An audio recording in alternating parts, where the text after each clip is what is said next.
একটু দিয়ে যান না, আপনি এদিকে একটু মুছান।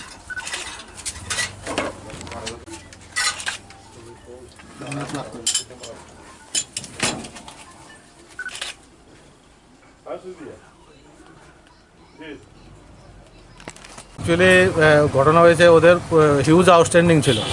অনেক দিন ধরে আমরা ওদেরকে পার্সু করছিলাম, পার্সোনালি ভিজিট করছিল, চিঠিও পাঠানো হয়েছিল 2-3 বার।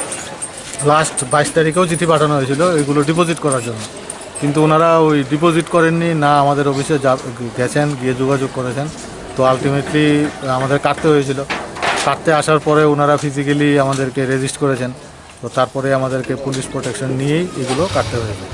আজকে তার জন্য কেটে দিলাম। কয়টা বাড়ি? 2টো বাড়ি। এরকম কি আরও রয়েছে?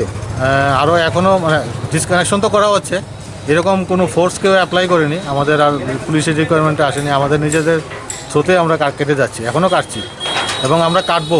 যাদের যদি কেউ ডিফল্টার হয় এবং পেমেন্ট না করে, তাহলে আমরা ডিসকানেকশন যাব। অলরেডি আমরা 200-250-র উপরে কেটে দিয়েছি কানেকশন ডিফল্টারের জন্য। আজকে কাদের বাড়িতে? আজকে হচ্ছে একটা হচ্ছে অরুণজিৎ দেব মেলার মাঠে, আর একটা হচ্ছে লক্ষ্মীরানী দাস এই গোলচক্করে। নাম?